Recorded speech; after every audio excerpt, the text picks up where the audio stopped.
अस्सलाम वालेकुम friends, smart travel and visa guide channel में खुशामदीद। आज हम बात करते हैं लेटेस्ट जो अपडेट्स हैं डेवलपमेंट रिगार्डिंग ग्रीस के हवाले से, यूनान के हवाले से, वीजा की रेशो, उसकी जो लिटिल बिट अपडेट्स है उसके हवाले से डिस्कस करेंगे।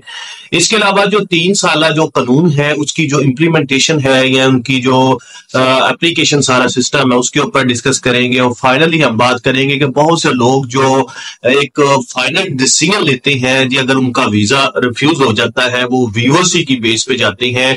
अब ग्रीस की गवर्नमेंट ने क्या सिस्टम को अनाउंस किया है वीओसी के ऊपर, क्या अब आप जा सकते हैं अपना रिकॉर्ड को टेम्पर करके। मजीद इस तरह की इंफॉर्मेशन के लिए काइंडली हमारा ये यूट्यूब और फेसबुक चैनल को सब्सक्राइब करिएगा, शेयर करिएगा और बेल आइकन पे क्लिक करिएगा। बहुत से लोग इस हवाले से क्वेश्चन करते हैं कि आप बता सकते हैं कि वीजा रेशो कैसी चल रही है ग्रीस की, जो पाकिस्तान इस्लामाबाद के अंदर एम्बेसी मौजूद है। क्या वीजे लग रहे हैं? अगर लग रहे हैं तो किस कैटेगरी के लग रहे हैं? क्या कोई ऐसा कॉन्ट्रैक्ट है जो मजीद बेहतरी के चांसेस आए, या हम उनको वीजा अप्लाई करना चाहिए या नहीं? और दूसरी बहुत अहम बात यह है कि नो डाउट जिस तरह की भी वीजा रेशो है, लेकिन एप्लीकेशन जो एप्लीकेंट्स हैं उनकी तादाद with the passage of time बढ़ रही है। उसकी सबसे जो अथेंटिक और लॉजिक रीजन है, जैसे कि हमने प्रीवियस वीडियो में भी बयान की थी, उसमें ये है कि जो कास्ट आ रही है ग्रीस का वर्क परमिट के, जिसको एफओएससी भी कहते हैं, यूनान के अंदर वो जस्ट मैक्सिमम टोटल जो एक्सपेंस है तकरीबन 150 यूरो के आ रहे हैं। लोग 150 यूरो की बेस पे वीजा एप्लीकेशन को पुट करते हैं, वहां से वर्क परमिट मंगवाते हैं कि में भी पॉसिबिलिटी हो सके कि वीजा लग जाए। अब जो वीजा रेशो है कंपैरेटिवली, अगर फरवरी की बात करें या मार्च के महीने की बात करें या जनवरी की, वीजा रेशो के अंदर कोई खातर ख्वाह बेहतरी नहीं आई।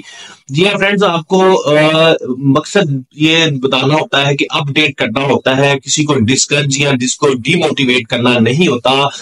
जो वीजा रेशियो है ग्रीस की बहुत ही बुरी चल रही है।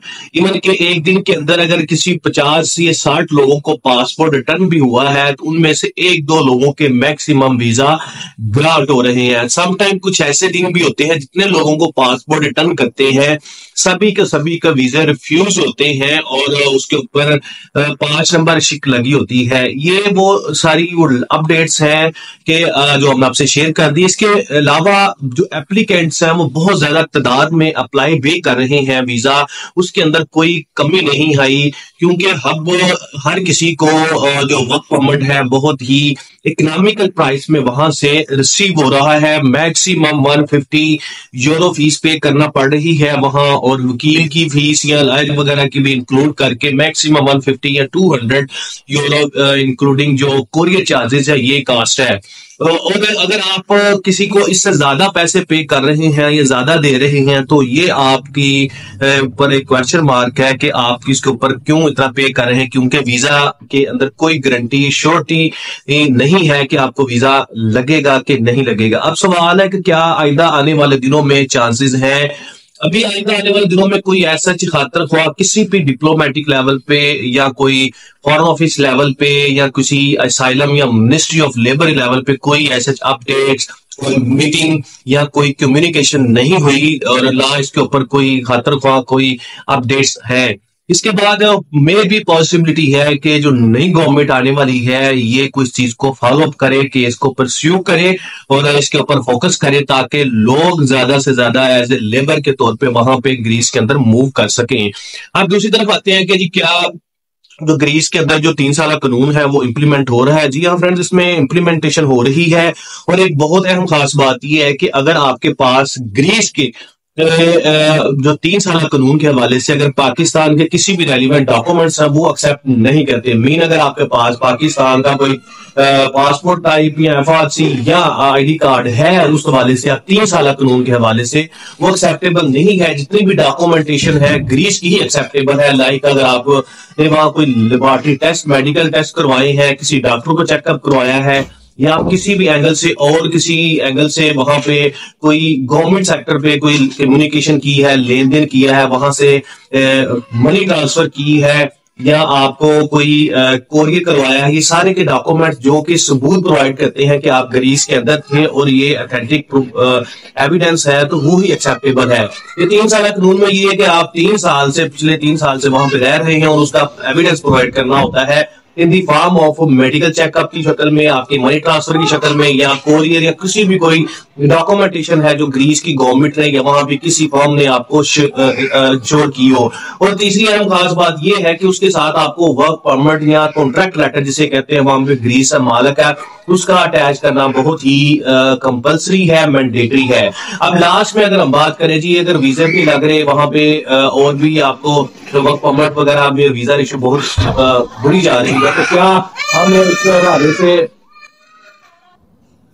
उस हवाले से ये है कि आप अगर वीवोसी की बेस पे ही जाते हैं, मीन कि आप कभी ग्रीस के अंदर यूनान के अंदर मूव नहीं हो, लेकिन अपने रिकॉर्ड को डाटे को टेम्पर करके यहाँ से काउंटर सेटिंग करके वहां पे मूव होते हैं किसी तरीके से, अगर आप पहुंच भी जाते हैं तो आपको ग्रीस में अंदर गवर्नमेंट उसी वक्त इमिग्रेशन वाले आपको डिटेंशन कैंप में ले जाते हैं।